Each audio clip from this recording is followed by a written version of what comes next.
বন্ধুরা, তোমরা কি এই জিনিসটা কোনোদিন এভাবে ভাজা করে খেয়ে রেখেছো? কালো জিরে ফোড়ন দিলাম, লঙ্কা ফোড়ন দিলাম, এবার রসুনটা ফোড়ন দিয়ে দিলাম।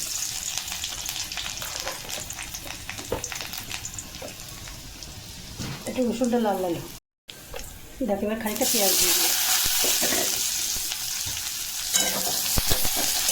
আমি তেলে পরে একটু চিনি দিয়ে দিয়েছি।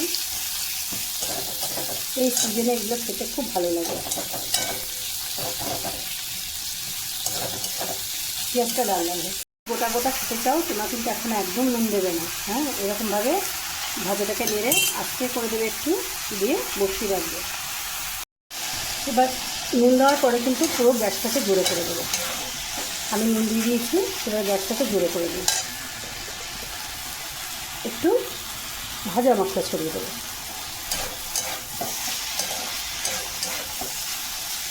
পুরো হাই ফ্লেমে দিয়ে দেবো। তাহলে কী বলবে, জলটা তাড়াতাড়ি হয়ে যাবে, শুষে যাবে। ঠিক আছে, আমার কত গোটা গোটা রয়েছে, খুব সুন্দর হয়ে গেল আমার শাপলা ভাজা। এবার কড়াতে একটুখানি থাক, পরে আমি ঢেলে নেব। একটু তেল তেল লাগলে ভালো লাগে, বুঝেছো? এসব তো জলের জিনিস, একটু তেল তেল না হলে ভালো লাগে না। তাই আজকের মতন বন্ধুরা।